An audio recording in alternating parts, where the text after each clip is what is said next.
Right, well, let me welcome our distinguished guest, Ambassador Mohamed Hegazy, former Assistant Foreign Minister for African Affairs. We thank you very much for being with us. My pleasure. Thank you very much. Should we start with the to shed light on the Francophone organization, or should before we started, you told me you wanted to comment on what I was speaking about before. Very interesting topic that you have started in your intro. Negative media will remain on Egypt as long as Egypt is following its direction to establish its economy, to reinstate its regional role. And for that, you will see many of those negative medias, being it on a regional level, as we have witnessed lately by one of the channels, and on an international arena when you see the statement of Washington Post. And we will remain with that for a while, as long as Egypt truly is playing its role in the region, as long as Egypt is important and many is trying to pressure its role and divert it from its goal to stabilize the country, to succeed in their economic endeavor, and to move to stabilize the region and to participate in the international collective effort to achieve peace and security in different parts of the Arab world. So Egypt is confronting this negative media because of its role. And as many is saying that tanks and armed forces might come second, but the best tool against a country is the media. Use the media in the fourth generation wars to influence a country from within. And if a channel decided to be against your country for almost now years, maybe a decade, attacking one country, it is very subjective, it is selective. At the same time, it is not really doing the right media, which you have described in your intro as honest and clear in its message. So we can see very much the contradiction of, and we have to be prepared that as long as my country or Egypt is moving forward, there is people who will try to stop its drive. But let me here ask you, just to wrap up the conversation about this, the discussion about this, what should be the strategy or our strategy? I'm not speaking about country, because we're not speaking about tit-for-tat statements between countries, but rather media-wise. What should be our strategy in confronting falsified and fabricated information as this? Misinformation. This is misleading information. Misinformation is a science. Misinformation is a tool to be used against the internal build-up of a country. So it is a deliberate act of hostility. And this is what is, to describe the documentaries, that is paid, as you said, and it will remain with us for a while. Till those people understand that Egypt insists in its drive to stabilize its country and to stabilize the region. And those who are attacking the national security of Egypt are defying also the national security of the Arab world. And this is not the goal of any Arab country. It is the goal of external wrong design to the region, to destabilize and to divide. And we stood firm after the 30th of June against this plan, and we have put it aside. And we are moving forward with an important agreement with the IMF to stabilize the economy. And I think we are getting the positive indications so far. And we are building our infrastructure to meet the future needs of investments, and our tourism, as it has been mentioned even by the foreign and the American foreign affairs lately is in the positive direction. Our economy vision by Moody's and Standard & Poor's, the evaluation institution is positive in the future forecast. So my answer to you, Mona, is that we have to consolidate our internal affairs. We have to continue on doing what we are doing, and we have to move forward to establish also a message that confronts the negative media, but we should not refrain of what we are doing on the economic, political, and social level. Definitely, and exactly this is the core of what we are speaking about, part of what Egypt has achieved, that Egypt has gone way ahead with its political or its existence in the political forum. Yes. And political platforms and existence, and part of it is the participation of Egypt in this important Francophone organization. So this is the answer. You do what you are doing, and you do what you are doing right. Right. So the Francophone, the international organization of La Francophonie, one of the oldest culture and linguistic framework that is not only based on the French language, but also in the humanitarian values that is proclaimed by this language and this culture. It is the contribution of 820 millions living in the Francophone countries, 60 countries, members of the organization, 23 are observer status, and 3 are partners. So I think we are talking about half of the participation of the UN membership. So this is an important organization in which, we, as a framework, we can discuss many challenges that is facing our community, being it the economic challenges, as it was the heart of the Tenerife conference session of the Francophonie Summit, or the security challenge represented by terrorism. And I think it has been reflected in almost all speeches by President François Hollande or the Secretary General of the Francophone, or the ongoing President, Madagascar, and the other speakers, including Egypt, assistant to the President, Dr. Engineer Ibrahim Mahler, was there, along with the former Undersecretary, Ambassador Fatma Zahra, who is representing also the President in the Francophonie Fora.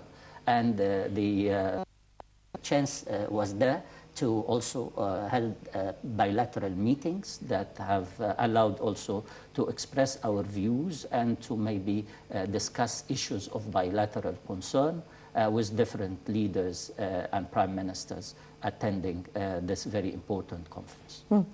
If I speak about the 16th Francophone Summit, and if I speak about Egypt's participation, and let me speak about Egypt's giving attention to the most important forums in order to be able to really stress its keenness to be into the world.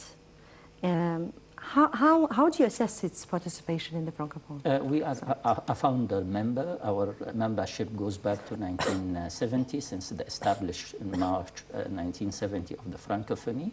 Our late former Secretary General of the UN, Dr. Boutros Ghali, was also since 1999, 2002, was the Secretary General also of the Francophonie, a gathering, as I said, that allowed Egypt to express also its views vis-a-vis the challenges that facing this organization. And as I said, 2 pillars represented our statement to the Francophonie in Madagascar.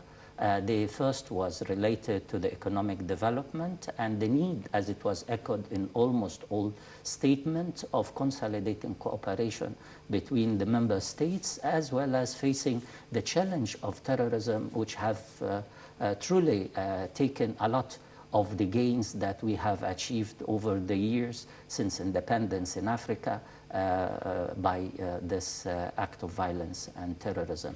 So our message, as it was also in President Sisi's speech in Malabo, terrorism has to be confronted collectively, and this is the importance of a framework like the Francophonie. We need to gather our strength and confront a transboundary phenomenon that is now threatening us all and destroy all the gains of development. We stated in our statement also in Malabo that we are looking at terrorism as an overall view, a comprehensive approach to terrorism that is depending on not only confronting it by military or policing tools, but also through economic development. And this is the second pillar in Madagascar. And we moved to say that confronting the ideology also of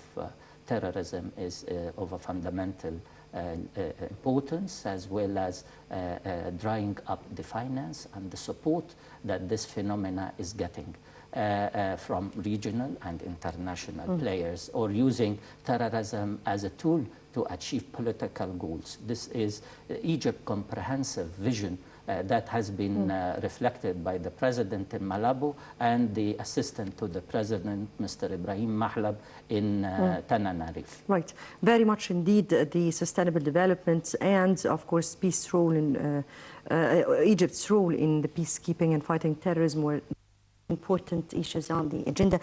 Just let me here, before going on with the agenda and with continuing on with our discussion, take this report. And the 16th Francophone Summit held in Madagascar came to an end on Sunday after 2 days of sitting with members, calling for more cooperation to strengthen its support to prevent and settle conflicts, to unite against terrorism threats. Let's watch this report and we'll come back for discussion.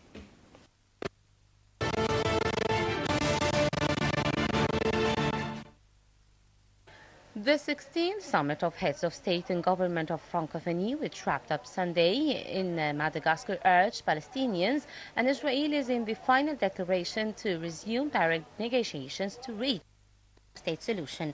In this respect, the heads of state and government welcomed the forthcoming organization by France of an international conference on the peace process in the Middle East, expressing the support for the international efforts that contribute in seeking a just, lasting, a comprehensive peace in the Middle East.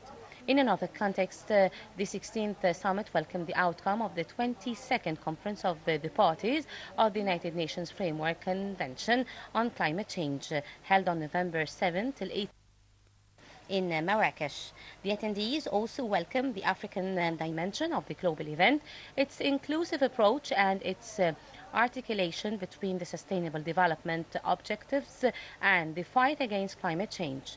The final declaration of the summit said that the UN conference made it possible to advance the process of the implementation of the Paris Agreement and the implementation of its relevant decisions, welcoming the role of La Francophonie and the IOF to continue its support for this momentum. They expressed their determination to take the necessary steps to convert the commitments of the Paris Agreement into concrete actions. The summit stressed also the importance of progressively raising the level of ambition of the parties and encouraging access to equitable and sustainable development through support, research and investment programs based on an economy that privileges the rational use of natural resources, the recycling and promotion of sustainable and renewable energies. The summit reviewed themes related to crisis and consolidation of peace on the Francophonie world, the promotion of gender equality, the empowerment of women and girls, the prevention of extremism, and the vocational and technical training. Energy, the promotion of linguistic diversity, the situation of children, local development, environment, dialogue between cultures as a factor of sustainable development, road safety, and the blue economy were also on the agenda of this event.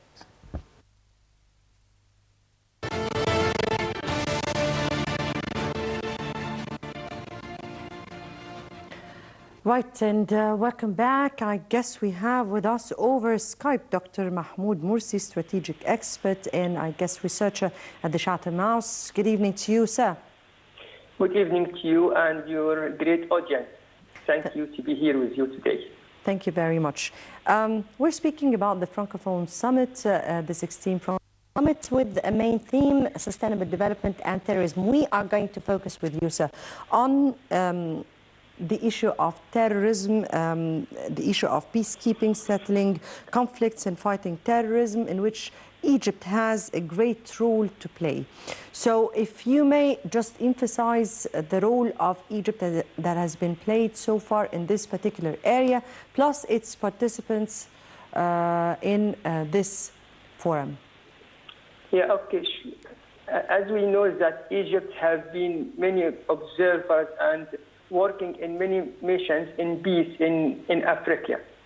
And Egypt is going a great role in doing that. We have shared and training and participating in defend and secure many missions. For example, we were in Mozambique before and we still in other countries in Africa. This is for peace operations and peace missions in Africa. But I think we should concentrate on the future. We have to do a lot of things with Africa, again, against terrorism and against incorporations in many defense subjects. I think the Frankfurt group, as a group, is concentrating in culture more than other things. So I hope we concentrate on the other development matters like education and regard security and defense is very important too. But I think Egypt has a good basis, a good rules could develop in Africa. I think Africa more needs than security and defense. Mm-hmm. If I may ask you here, sir, just to wrap up, of course, terrorism have many aspects, and if we speak about the aspect of culture, as you said, respectively, that the Francophone is very much into the cultural affairs. More culture has a role in fighting terrorism, so how do you find that?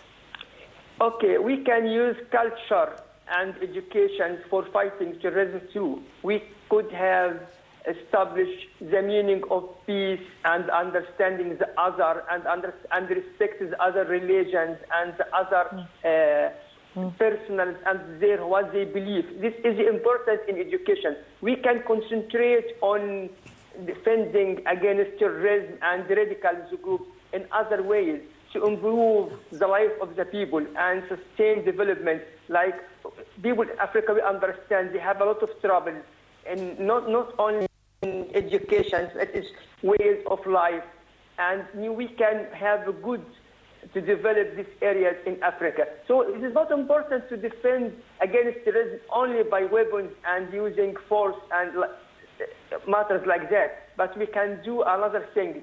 We have Sangora in university here in Alexandria in Egypt. We can improve. We can send doctors, professors, teachers to understand and give the rules, how is the life and have the principles of life and principles of not only of Islam only, but all the other religions. Yes. I guess Dr. Mahmoud Mursi, strategic expert, we thank you much for joining us. Back to you, Ambassador Hegazy.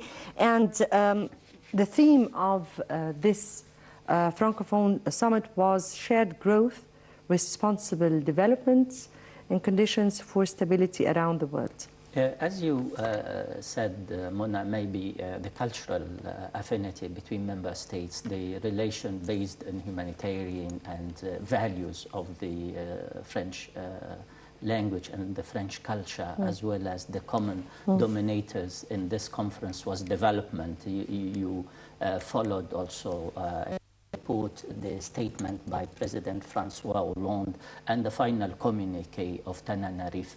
The final communique covered many issues. I noted also the reference made to the Palestinian question and the call for the Israelis and Palestinians to start direct talks, meaningful talks between the parties, as well as the reference made to the COP22. You remember last week in Marrakesh, the environmental international conference, COP22, the Paris conference, follow-up conference was in Marrakesh, and the outcome is very much to the third world, and the countries participating in the Francophonie framework also are of a keen interest to find ways to benefit from the pledge made and the commitments made by the first world to the third world countries to confront the ramifications of environment. So when we talk about La Francophonie, we have to understand that it is also a framework in which ministers of different aspects, like Minister of Justice, Ministers of Trade and Industries, meet in regular to agree on issues pertaining to cooperation between member states. If we take the cultural aspects also, it's true that Egypt is hosting the Senghor University that is also establishing a very important part of the exchange between cultures and train African students in a postgraduate level on issues of development and other important issues. So the participation also of the organization in enhancing training and reinforcing, you know, there is thousands of Egyptian students are in different level of education speaking French. I just read like a reference of 2 million, and I think it is an important figure of people who are studying in French. And if we added Senghor University and the French sections in almost all Egyptian university, you see how Egyptians are committed to this linguistic framework. And this is again to our culture, the Arabic culture. It's an addition in which both culture interact and bring in a project we are very proud of. The French University also has been established in Egypt, and the schooling is very old, and I'm sure that we gain a lot out of this link between us and the Francophone countries and its institutional framework that we have very much keenness to attend and to contribute and positively add to its progress. Part of the agenda also was to put an end to the crisis of the illegal immigrancy, and this particular file has been of much concern to Egypt and to most of the northern Africa, more than the north a little bit. From your point of view, how did the summit tackle such a file? I think the issues are very much interrelated. When we talk about economic development, illegal immigrations come into and fall into interest because it is a threat not only to our youth and to our future, but also to our neighbors in Europe and elsewhere for peace and security. And lack of development is the main cause of the increase in the level of illegal immigration. We will require definitely cooperation with industrial and first world countries, and among the Francophonie framework, there is many countries who can, and they committed themselves to help not only Africa, but third world in general, to attain economic goals, to adhere to the UN 2030 economic and developmental and sustainable development goals. And if we are getting this support, we will have less pressure out of those phenomena like illegal immigration or even terrorism. Both require attention to the economic development, and I think a framework, Francophonie and other frameworks helps a lot, not only to help you in developing your capacity, but also to confront your challenges, particularly the illegal immigration and terrorism. So the notion of the summit was sustainable development. If we develop a country, you are inclined less for your youth to immigrate and to seek opportunity outside. So it's a win-win situation. You help Africa or you help the third world through, and you stop illegal immigration and terrorism. Yes, we want really to evaluate the African unity in tackling its problem. But before I get to that, because how effective is the Francophone or the Francophonie Summit? How effective is it as an organization in reflecting the causes of its members, of solving of its ability to really get into the causes or to really solve them? Or maybe at the outset of our discussion, I refer to the sizable demographics of the Francophone, and I said there is 820 millions living in this framework. and 220, so it's a market. But the United Nations has 196 countries, and only the effective ones are only 5 or 6 countries. I mean, interrelations is very important between African themselves, as the African Union as a multilateral regional institution, and the multilateral forums like the Francophonie and the United Nations and the Group of 77, the non-aligned. Each of them has its role, and we need to consolidate relations with those frameworks. As I said, in the Francophonie, we have meetings for the ministers of trade, the ministers of economy, the ministers of justice, ministers of education, and we have educational institutions. So we can, through also the bilateral talks that you are holding in the peripheries of those conferences, make bilateral successes and gains. But once again, if you have 80 member states, half of the UN Assembly, General Assembly membership, then you are talking about a very strong, a very important, particularly an organization that is based on humanitarian values and cultural affinity.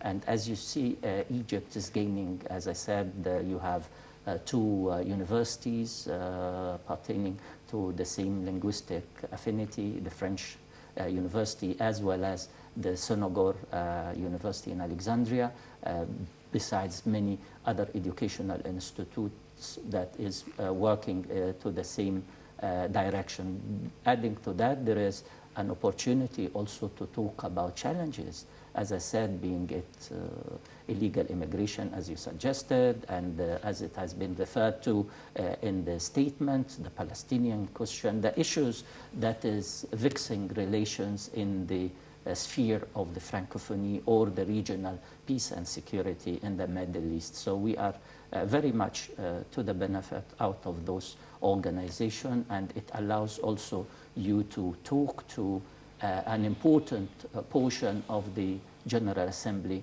membership on a different platform, where you can talk more about culture, where you can talk more about dialogue of civilization, and it eases also bilateral ties, and it achieves a lot of mutual gains to parties to La Francophonie. Away from the Francophonie Summit, but also what came into mind, because most of the countries, it was held in Madagascar, and it included many African countries. How do you evaluate the African countries' cooperation in facing challenges facing the continent and the regions? How do you think the Africans are dealing with those challenges, and are these, or this kind of cooperation, do emphasize a kind of unity? I think one of the most successful examples of regional cooperation is the African Union, in which we are truly working hard towards confronting the economic and developmental ties. We have also the meeting that you have witnessed, its 4th session in Malabo where the Arab and African met together to come up with an agreed upon strategy 2013 to 2016, and they have achieved an important portion of it. And then we are adopting now the 2016-2020 strategy or plan of action.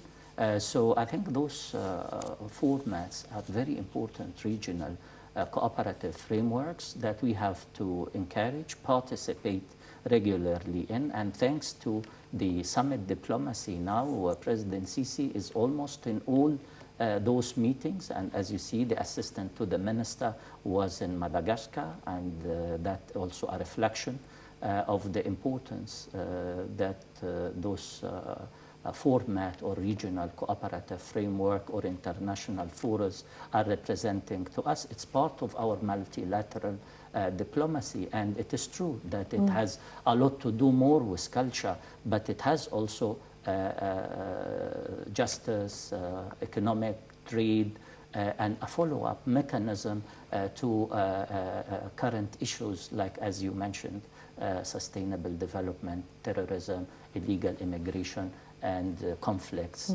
settlement in the region. But I'm speaking here about Africa, African countries. Yes. Not the French speaking countries, but rather the African ones. And how are they dealing or uniting their stances in order to be able really to confront their challenges? And they are enormous. Yes. In Malabo, that was the last African meeting with the Arab countries. They spoke in the Malabo Declaration about sustainable development. As I said, in Tananarive, the Francophone have echoed also the same challenge, because it is not changeable because of changing the format or the place. We are all facing terrorism, being it La Francophonie or the Afro-Arab summit meeting in Malabo, or in the UN General Secretary General Assembly meeting, the 71st session. It is the same development and terrorism, and both are interrelated. But I'm speaking here about Africa. Yes. Yes. I'm speaking here not about the international forums or the international summits attending, but rather deeds. In facts, what are the steps taken by the African countries in order to consolidate their unity, their action, their common action together? Good question. On the multilateral African forum or regional African forum, we have been all agreed on the 2063 plan of action, an important strategy where Africa have tackled all its challenges. But if I take my country, Egypt, as an example, in regarding to the two issues that we have given priority in our discussion, one, sustainable development, we invited, if you remember, in February, an investment conference to allow the world community to see Africa in a different framework, to see investment in Africa is important, and Africans have done a lot to improve their economies. We have adopted a very important structural program ourselves. And if I add to the African Investment Forum, February 2016, I would refer also to another important meeting in Sharm el-Sheikh in March 2016, which is a summit that we have invited 27 African countries, yes, from different blocks. Minister of Defense to, not this one, the Minister of Defense to tackle terrorism of the countries of the SINSAD or the Sahel and Sahara.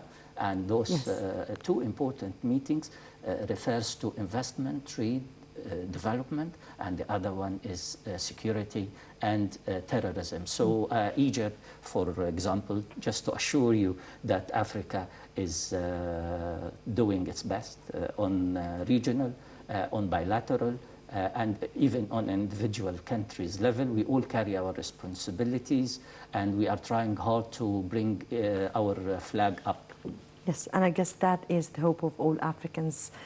Unfortunately, my time is out. I have to end it here. Ambassador Mohamed Hegazy, former Assistant Foreign Minister for African Affairs, we thank you very much for joining us. Thank you, Maya. Thank you. Dear viewers, many thanks for watching. Tomorrow would be another discussion with another colleague. Good night.